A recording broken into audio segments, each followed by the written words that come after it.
Kansai Kollective. West side of Japan, we out here coolin', Zane and Lisa got connections. We know you got questions. Coming in hot for another episode of the Kansai Collective. Thank you guys for joining us again today. We are very excited. We have our inaugural guest in our studio. Inaugural? I don't know how you would pronounce that properly. Sounds right.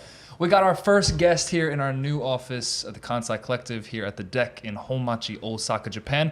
Proud to introduce our man Dave Trippin. Dave is a Kyoto-based content producer, YouTuber, all the above. Is that right? That is correct, yeah. Perfect. Thanks for having me. Of course, happy to have you on, Dave. We're gonna have to ask you to What ask about a little me, closer. bro?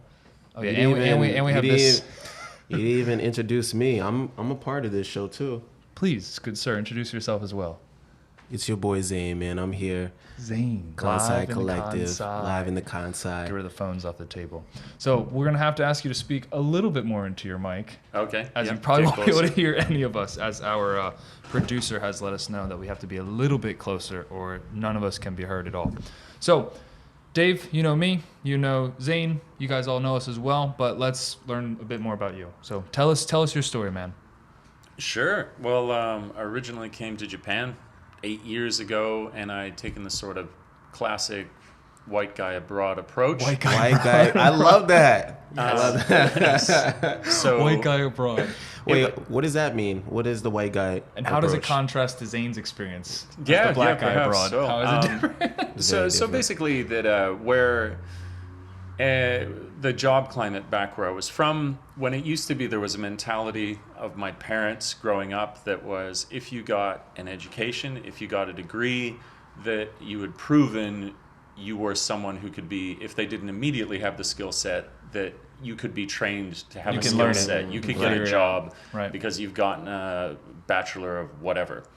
But it's just not the way it's gone, in my humble opinion. So I came out of UBC. I went to UBC in Vancouver. British and Columbia.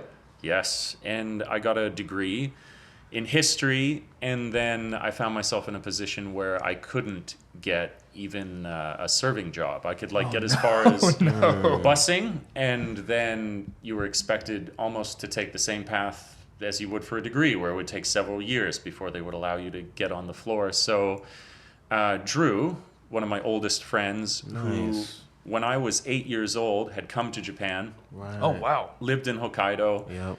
and then was back and forth between Japan and Canada.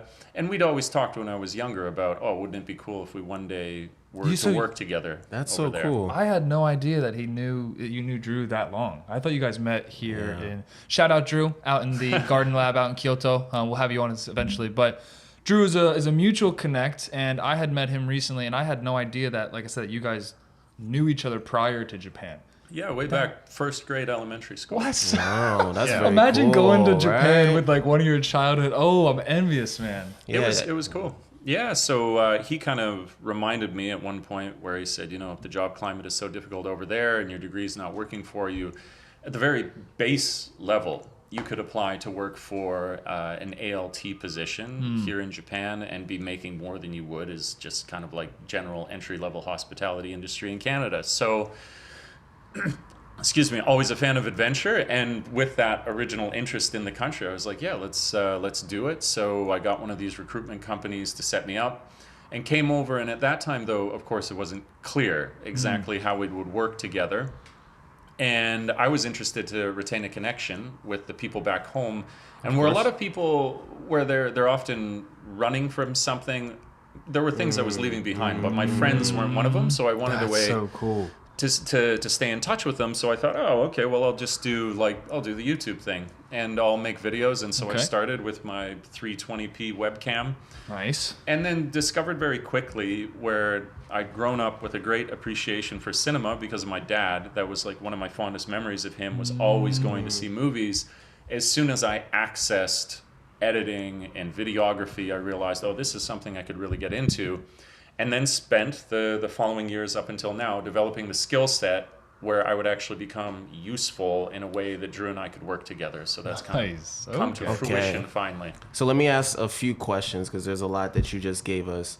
Have you ever before coming to Japan gone to any other country? I A little bit. Yeah. I was I used to, when I was in high school, I used to row, like the Olympic style rowing. Wow. And as a result of that, we did travel a little bit. We'd gone down a lot to the States, obviously, and then eventually we went to compete in the Royal Henley Regatta in the UK, which, if you've seen The Social Network, that old Facebook movie, the place where they row, that regatta. That's where you guys went. And that's where we went. So I'd gone to the UK as well. But the rest of it has really been limited to mostly the States, and then my brother as well got married in Mexico, which was amazing. Mexico, so a little shout bit, out but Mexico.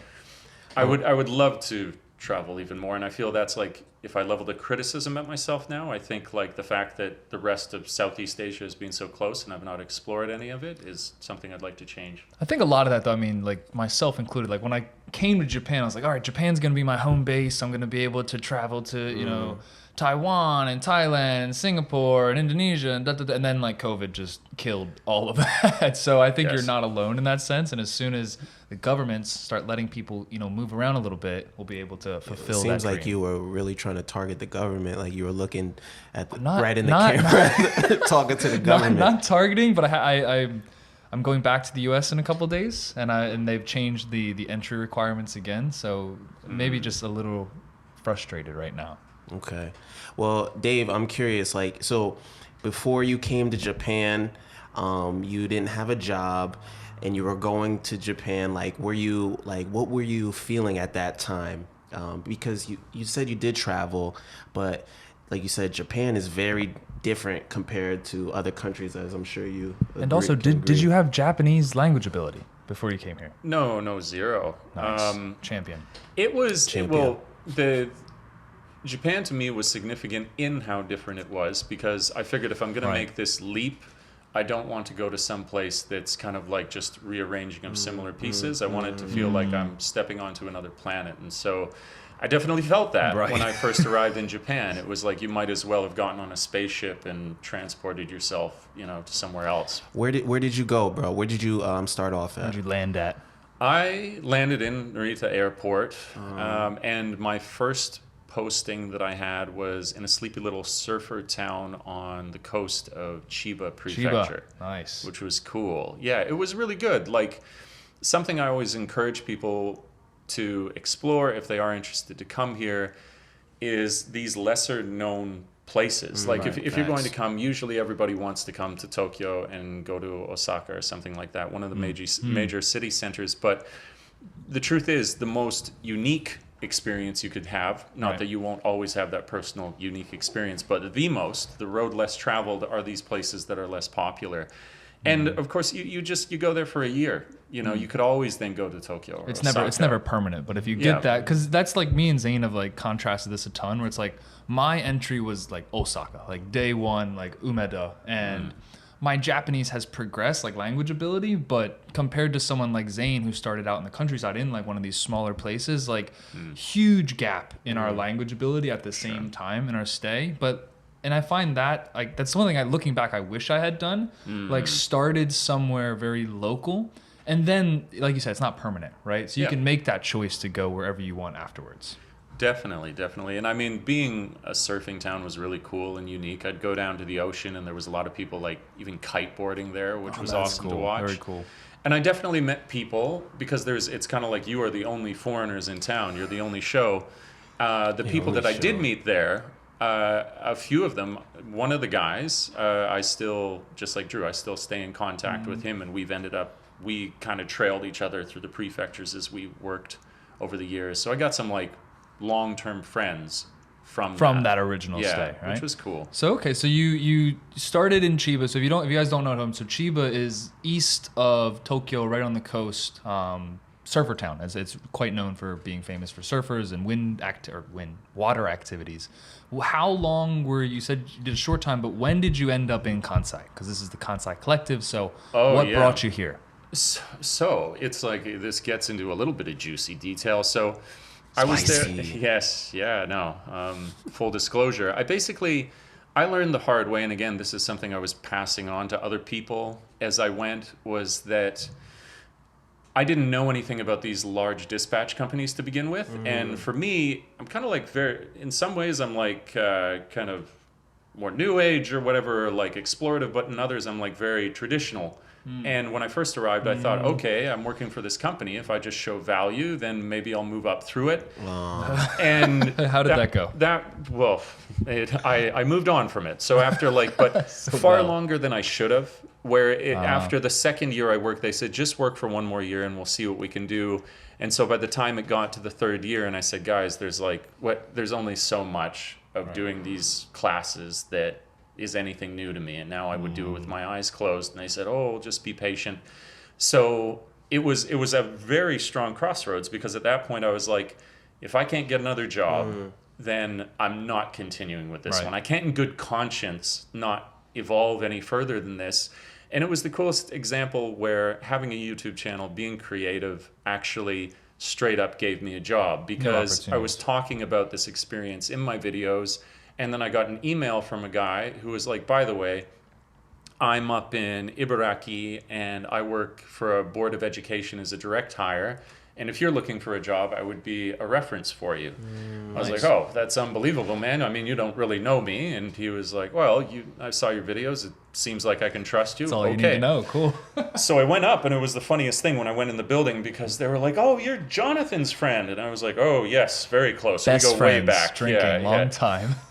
Saying no, actually how we had connected with each other. But then I worked there, and it was a good gig as far as teaching goes. Like they pay a good salary. You're like looking at over $300 a month, and they'll give you raises. I think I maxed out at 300 is about $3,000 US. Right. Yeah, roughly that. They gave you some raises, and then you got your health insurance, all these other things that ding you so bad after you're here for a while. Or even after the first year, I should say. But with them, it really came to it was a sad knifing in the back that eventually occurred for me. Here's the juice. So, Juice. Yeah, I worked for them for 4 years, and they had this habit, which was a frustration for the teachers at that time, that even though there were people with families and homes in that area who'd worked there for several years, Forever. They expect you to recontract. You are not a permanent employee. And it came around to that time again, where they said, we're going to re-interview you and recontract, and we assure you I've been here for 3 years. Why do I need to interview again? Yes, yeah, exactly. That you'll be hired again. Nobody should worry. And all of us had only had rave reviews from many of our schools. And then when I received my letter in the mail, they said that we're letting you go. Gotcha. Yeah, gotcha. And when they did that, none of the managerial staff would look me in the face. They never said why. They never gave me a reason. They just cut me loose. So it was really, really frustrating. But again, there's, what was the expression? There's light behind the clouds, this kind of thing. My school, how I knew that it was especially kind of strange what had happened, is because my kocho sensei, which is essentially the principal of the school, called me personally and said, what happened? You got fired? I was like, yeah. And she's like, I will help you get a position. So if your school's principal is saying to you that's wrong, then something doesn't add up. Circumventing the board of education, something extremely strange was happening there. But again, it also highlights good friendships. Whereas I said that guy that I met out in Chiba. Here was another thing which blew my mind. So I gave him a reference to work out there, so he trailed after me. And they fired me, and they kept the guy that I gave a reference to and got them to hire. So this was like all sorts of backflips mentally I was doing. But he said, I'm going to help you find a job. We'll figure this out, man. This is really messed up.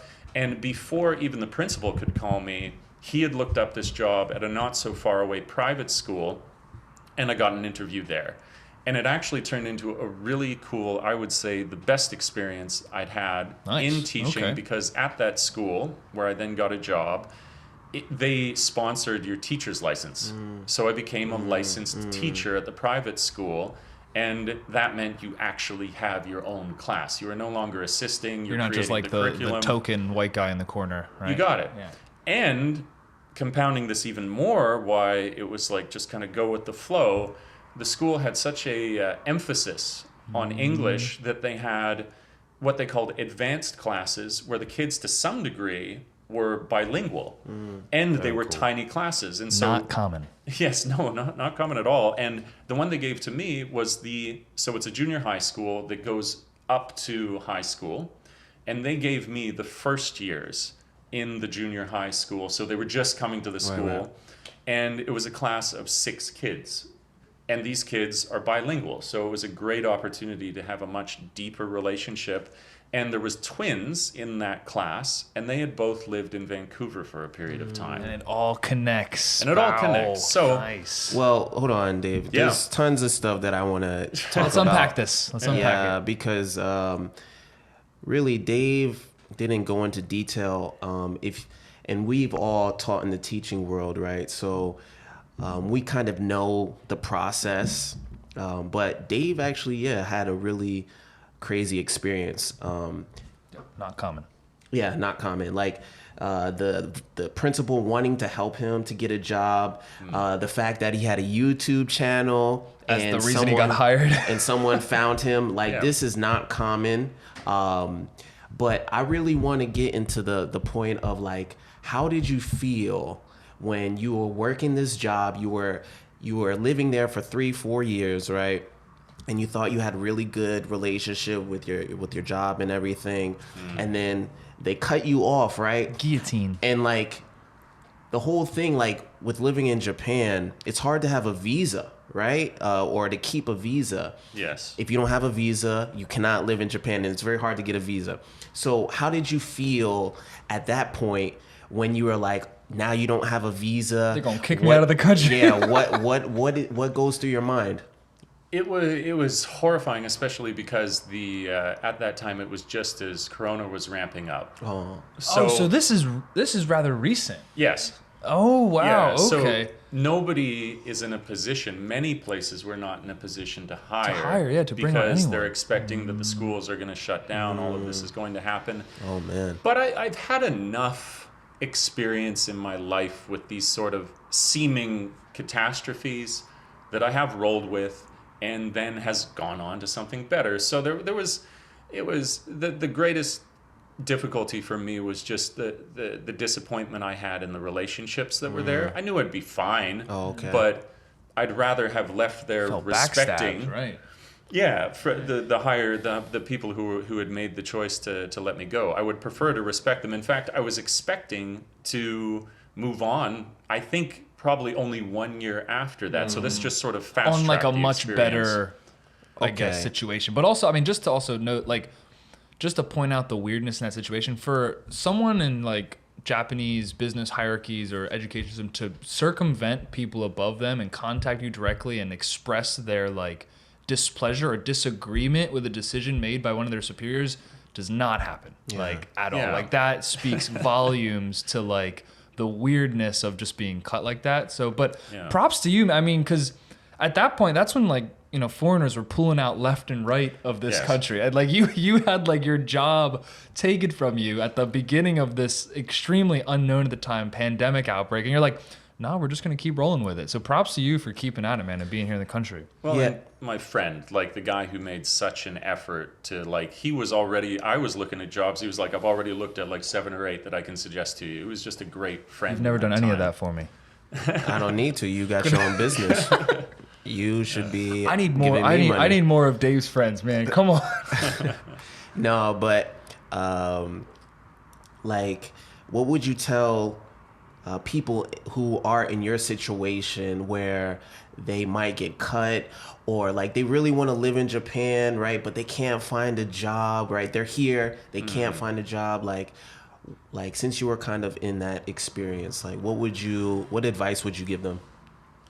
I would say that it's kind of boring stuff. It's just be aware of the other options that you have in job boards. Like there's JALT, which is kind of the higher end, often towards like university positions, but they sometimes have a few there if you don't have a master's Was that that can like work. JALT? Jolt? That's Jolt. correct. Okay. Yeah. JALT. Yeah.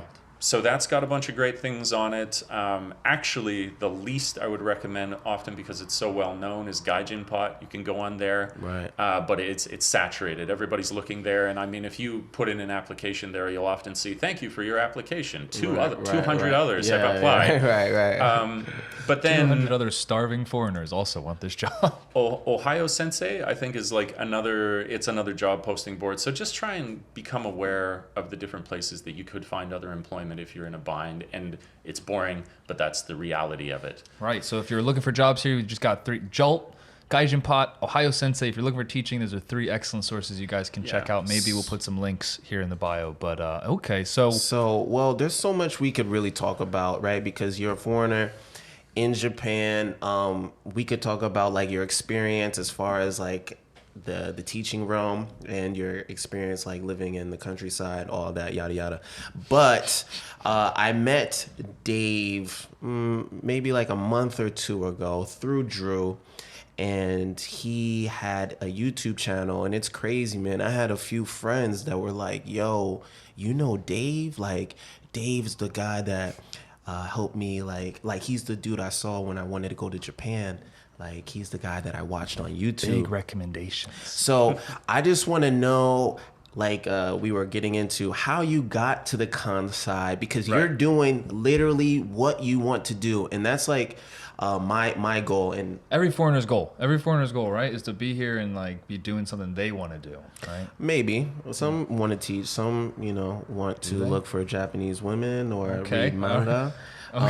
Just here. I just came to Japan to read manga and chase women. Don't be that type of guy here in Japan. That's not the foreigners we really like promote. But like, for example, Dave. So Dave, how did you get to Kansai, and We were how did you get almost to where we get to Yeah. what you're doing? So basically, it was an example of where this is something I'd echo to people if they want to be a creative, if they want to use YouTube to have a soapbox to stand on, is that it is very much a question of quality over quantity. So I have my Patreon, and that's another place that people can crowdfund the stuff that I do, and it means that you aren't so chained to the ad revenue or views that you have, and you can cater and curate what it is that you create for these people who really, really enjoy what you do, not what is trending, which I think if you want to retain your sanity is really important. And I had one of the supporters there who said, "Oh, hey, by the way, I just saw that this channel, Wow Do You Only in Japan, is looking for new hosts. Do you think you would ever like consider applying for that? I think it'd be like a cool opportunity for you." I said, "Yeah, why not?" Most of my mentality is also like say yes more than no. So Take more threes, make more threes. yeah, that's right. So I applied for it and then went through the process of that, and was in the end successful. And where I was looking for a way that I could come to Kansai and work with Drew at Garden Lab, this was a way that where we want to do the studio aspect of Garden Lab, I could come in and we could start running. Right. We could start with a contract. We could start with content creation that would warrant me actually being there, as opposed to like cold calling and trying to like drum up business without anything, any gas in the tank. So that was it. As soon as I got the contract with Wow You and we went through that, I was then hired by Garden Lab to be digital media director. Nice. It's a startup, so I have to have fancy names. And that's all she wrote. I've been in Kansai now for 7 months, and it's been 7 amazing. months. So it's all about intention for me, right? Because you knew Drew when you were in first grade. Wow, and then, still can't believe that. Yeah, right? You guys grow up. He's out here in, I guess, Kyoto, maybe, right? You come, you teach, and then you finally have the opportunity to come over here and work with your friend, man. Like, what was the mindset? Like, were you always like, yo, this is what I want to do. I want to be a videographer. Or do you feel like you just had this luck to get to where you are right now? I think you have to acknowledge a huge amount of luck in any life. It's A little bit a of blend. coincidence, right? There's intentionality, and then there's luck. You can't have the luck that you need unless you have the correct intention. Oh, I like it. What do they say? It's like luck is just opportunity meets preparation or something Right. of the sort. So you got to be intentional. You got to be looking for this stuff for luck to happen, right? Absolutely, and it's also a question of time, where I thought it was really, really cool how a point they made, and a point they make now when I was in university, was that like many of the positions that exist or will exist when you are of the age where you're going to actually enter the workforce, we don't have a name for now. And absolutely, that has come true in my life. Right. So it's more that without knowing exactly where you'll end up, in my opinion, that you're simply pursuing things that you love. And so if you love art, well, then you don't know it yet, but maybe then there'll be this new medium of art that you discover along NFTs the maybe way. come out. NFTs right? maybe come Who out. knows? Maybe you end up flying drones in Japan. Lots of crazy things can develop while you're out there. Exactly, that's it. So you just need to choose a direction. And if the direction and the spirit of that is correct, then I feel like things start to coalesce. Big facts. And like you said, I mean, and also, saying yes and taking more threes. I mean, if you've got a general direction, like I would like to be doing something of this realm, and you're open to new experiences, that's when you really open yourself up for these, situations where you look back that make for these interesting stories, right? Yeah, absolutely. And I think appreciating as well, fundamental, Yes. foundational even, is that you hear a lot of people say, and you see a lot of it like it's meme worthy about, you're the lion and you gotta hustle and you can't expect that anybody else is going to take you there. Grinding. And to me, it's garbage, because the reality is that we succeed because of our social groups. People should be Big encouraged facts. to be more social, not less social. And Right. Amen. when you team up, well, one in this room, right? You have a fashion designer, you Kansai have a Kollective, baby. videographer, you have a collective, and you multiply the skill and power that you all have if you do that. And that's been my experience, from the fact that I got a job because of it, the facts. fact that I had a great friend that meant that I didn't have to leave the country, and then an old friend that now I can work with. It's that I'm not saying that you should have this millions of friends. Like, that wisdom is true. Don't have a bunch of million Right. acquaintances, Right. but have a million amazing friends. I think Just don't put a limit on I that. got asked to. It was for, I think it's this company. It's Tokyo Mate. They help foreigners with like Japanese tasks. But anyway, I did an interview for them, and they were like, "What is the one thing you're proud you invested in Japan, and that you would recommend to other people?" And the answer, your network here, investing, like you said, not just filling it with just people, because that can also be a negative and drain you. But by investing in quality people in your network, and especially, I mean, we talk about it all the time. I mean, branching out to people that are trying to do or trying to get after something. Right. When you have that network together and you make that collective, right, that's when the opportunities start like exponentially increasing, and you get these cool situations and blends and collaborative opportunities. And to me, that's what makes my experience out in Kansai and Japan in general so enjoyable, is just meeting people, seeing what they're into, and then a couple months later you end up on like a project that you had never would have imagined Facts. prior to meeting that person, but has now come across by being introduced and just being open to working on something. Open is a very good word, because when you come to like urban cities like Osaka, right, you can get into like the foreign bubble, right, and you can just kind of just hang out with people that you're comfortable with. But like for you, man, right, you traveled all over different parts of Japan. You got to be open to meeting all different types of people in order to get these Experiences. yeah, right, like, yeah, man, it's just beautiful. I think we were talking before, it's like experiences are just cards, man. You just taking that experience, putting it in your pocket, man, just adding it to the list of things you've gotten into out here. So what do they see when they go check out your swag? So basically, in the most recent videos that I've done, they'll often call it like a music video. I've been learning more stuff in After Effects and wanting to learn how to compose more sort of like cinematic style things. So there's been some of those. I worked with Zane, of course, recently, which kind of is that thing. It's like it's a cinematic video, but in this case, you got to go and see Zane's fashion show that he did. Yes, check it out, guys. The Hinomaru Fashion Show.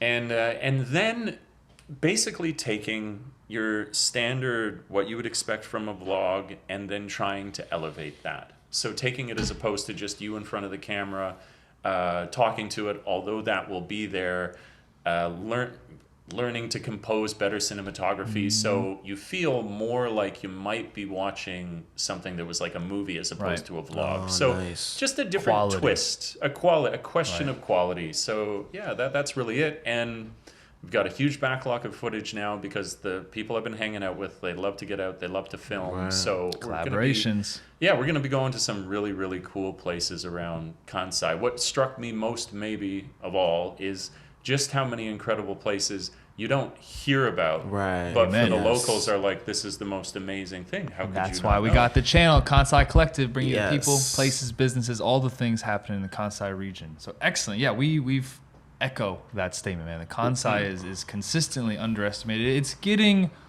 more and more. You see the interest. I mean, we've got the expo coming up, but that's the whole premise of what we're trying to do here, right? Is saying, hey, because a lot, and I think you can agree, a lot of the J vloggers, the content is so Tokyo centric. Sure. Right? That we're like, Yeah. you guys need to look at this part of the country is doing things that a lot of people aren't paying attention to. So excellent. Well, I don't know if you got Yes, I got feelings on that. No, tons. First of all, I've shot with Dave a couple of times, or we went on an adventure in Kyoto one time. It was during the fall, and we just went up to Arashiyama, and we went through these temples, and then we ended up basically by this river, man, and it was just so beautiful. Like the leaves, the red, yellow, orange leaves. Koyo. Yo, man, it was just super beautiful. But talking to Dave, he's been to many different places like that. Because he's only been here for 7 months, and it takes time to find these places. Because right, you know, people normally, like, if you're like, where should I go to, you know, see something amazing? They'll give you the normal, you know what I'm saying? Like the Glico Bridge, you feel me? You know, the main temples, right? But I think he's had a lot of experiences that you usually don't get until you have like a couple of years under your belt. Like being in Kansai, what are some things that you've experienced that, you know, is great about Kansai? Okay, yeah, sure. Well, I mean, that one was amazing. And it's called Hozukyo. I think that's the name of it. That place was absolutely stunning. Never heard of it before. Kind of in the way people like Vancouver, where it's like city and then it's mountains directly adjacent. You've got all this incredible hiking that is around Kyoto. So we also, one of the videos I'm most proud of that we did for Wow to You only in Japan was this hike that we did up Hiezan. So like beautiful, beautiful trail, great days. So Hiezan was amazing. And exploring some of the, like, these lesser known, like, temple compounds or whatever. One was Myoshinji. That was another one that we'd gone to. Daitokuji, I think I might be saying that wrong, but that's incredible. I went there recently. Writing all this down. Yeah. They're amazing. And then that's to say nothing of like the there's a really great community of expats in Kyoto. So that's another thing too that has been, I mean, I had a social life, but fairly limited out where I was before. And here, it's kind of like Totally the opposite different. end of the spectrum. You have to, you know, Right. manage your time so you don't just burn out on the good times, you know? Right. Big facts. Like, to be honest, like, so I usually go to Kyoto a lot, and it's a smaller area, but it's just compact with like a lot of creative people. Osaka's definitely wider, you know what I'm saying? We got our producer on the outskirts. You got Asa as well. He's up north. Osaka's a big area. 22 million people in the greater Osaka metropolitan area. So yeah, it's Thank quite you for big. the facts. Yeah, but Kyoto's a bit more tight knit. yes, exactly. Would you agree a bit tight knit? Well, you guys said it well there, right? Like just the way that you can be distributed through Osaka, Right. it's a lot easier to be further apart, I think. But so with you, you know what I'm saying? Like you said, you just have a great community. Again, I think Dave has a very unique experience because he just met people that are doing a lot of different cool things, and that's why he's able to have all those experiences. And he's a great guy. Exactly. And people want to hang out with him. So that as well. Well, cool, guys. If you have the chance, definitely follow the link in our bio today. Go check out Dave's channel. Check out what he's doing at WowU. Let him know what you think of the quality he's putting out. Again, if you guys have the opportunity, check out Garden Lab in Kyoto. Big shout out, Drew. Yes. Very, very similar to the space we got here at the deck in Homachi, Osaka, Japan. Dave, thank you again, man, for taking the time to come down here and get on the Yes, channel. right. We could blow. I mean, we'll definitely have you back because I mean, just talking about the Kyoto expat community in itself and what it's like being there, contrasted to what it's like being in Osaka, is an episode all in itself. So we won't burn through all of our content on the first go. But cheers, man. Thank you again for joining us. As always, guys, thank you again to our sponsors, Edge Wilderness, Dronex, that's my company, I think. Yes. Yeah, Dronex, Hinomaru, Japan, and the deck here in Osaka. So I Well, appreciate you guys. last words, man. You know, a lot of people really look up to you and watch your videos, and they want to come to Japan. Is there anything you want to give for your recommendations. fans? You feel me? What do you want them to know? Oh, just reach out to me. I mean, it's been one of the coolest things I've experienced since I've been here is that people who find the stuff that I make, I don't put a wall up between me. If you aside from if you're a psycho, don't be a psycho. He's a real guy. He's right here. Don't be Yeah. a psycho. If you're just a chill person and you approach me, then I'll do anything I can to help make your experience coming here better. And some of those people have now become great friends of mine. So He's a real guy, Beautiful. down to earth. He wants to help you get your... I can't cuss anymore, but he wants to help you get to Japan. And if you reach out to Sure. him, he'll definitely get back to you. Should we hug now? I mean, how do we end the show with? With 3 people? Do we hug? How do we end with 3 people? Yeah. I'm not sure. I think we'll just go with the typical one with, we appreciate you Okay. guys watching. Cheers. Thank you again. Appreciate it. Peace. peace. Kansai Kollective. Outside of Japan, we out here coolin', Zane and Nessa got connections. We know you got questions. Ain't no need to worry, got you covered. If Kansai is on your jealous, Kansai Kollective. Outside of Japan, we out here coolin', Zane and Nessa got connections. We know you got questions.